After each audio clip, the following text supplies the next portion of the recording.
What is that? Oh yeah. Oh yeah. This might be a really good bass.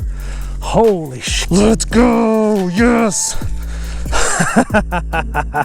Hey guys, Diesel Does Fishing here with another video trying to find out if crankbaits really are all that late summer. I'm here at this beautiful golf course pond, gonna find out if these bass will hit crankbaits. I've got this one tied on first.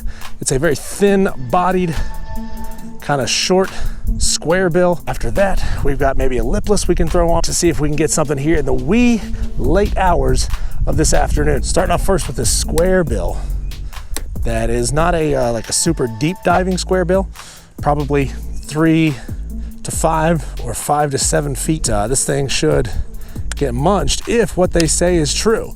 If the bass can't resist the square bills, you know, late in the summer while they're out chasing shad. Here's a little tip for you beginner anglers, those of you who are really just getting started and don't know much of anything about different types of lures and how to work them.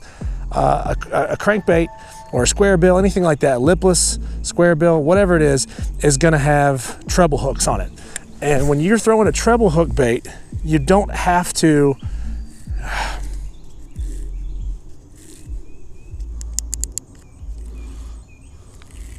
Ooh, that one went deep. It's not like you're fishing a Texas rig, which is a single hook that you're gonna have to set really hard to penetrate the mouth of that bass. Just lean back into it. It's really that easy. You know, you're setting the hook on something like a Texas rig with a worm and you wanna be like, boom, and set it hard.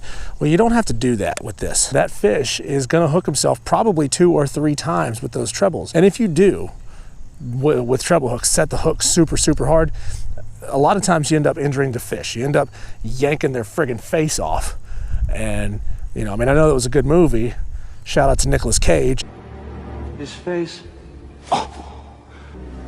Bottom of this pond, there's just nothing on it. There's no grass. It's just a lot of leaves and sand.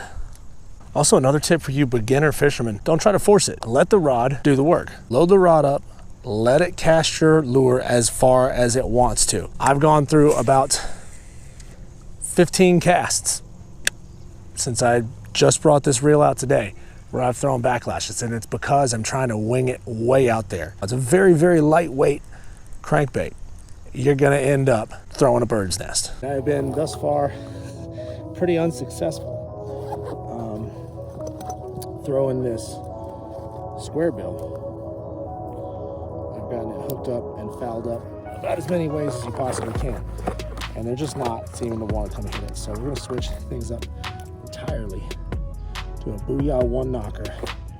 This is a big boy, and as we're sort of running out of time here, I want to go and target as big a fish as I possibly can.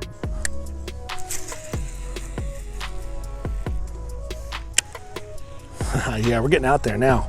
That square bill was just so light. Could not get out there deep enough to where I was seeing tons of bait popping on the surface earlier. I know there's a big bass in here that's out chasing bait, out chasing a big meal. Silver across the belly, a little bit of gold pattern across the back. It's got one really big heavy bead in there. I do wonder though if maybe the carp make this pond a little bit tougher to fish because you don't have any grass to target. This whole pond is just silt, sandy bottom. What is that? Oh yeah. Oh yeah. This might be a really good bass.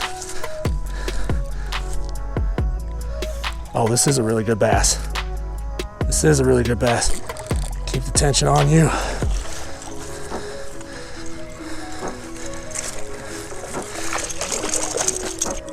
Let's go, baby. Whew. Holy shit. Whew. Let's go.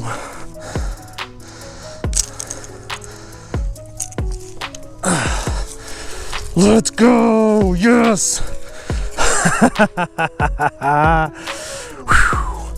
That's a mondo. Locked in. 5.06 Hell yeah, that's a PB.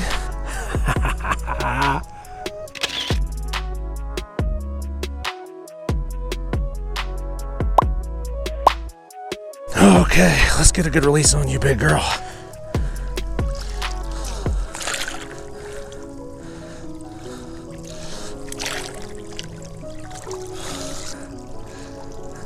There she goes, kicking off. Uh-oh. Ah!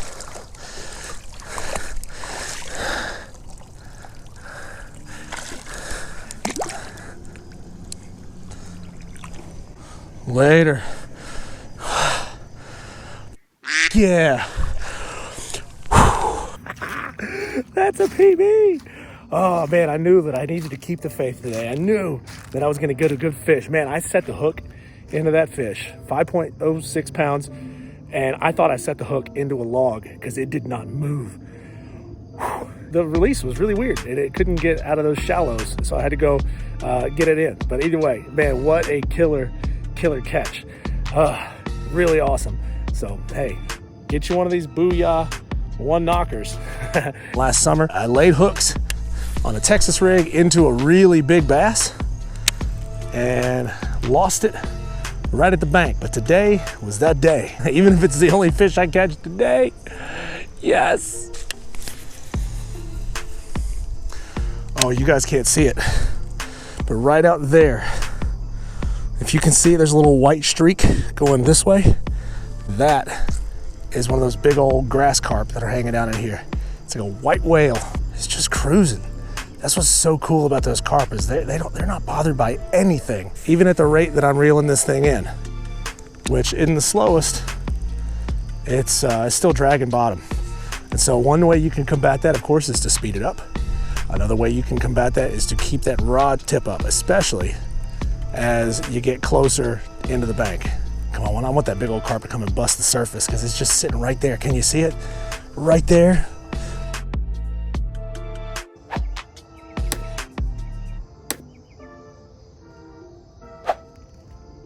Come out here for, God, close to 3 hours. One fish, and it's a PB.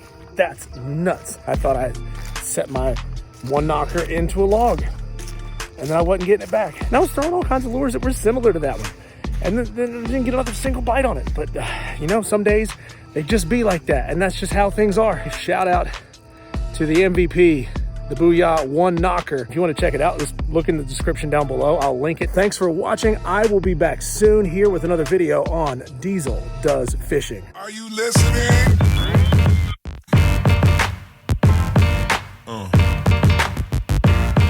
Yeah.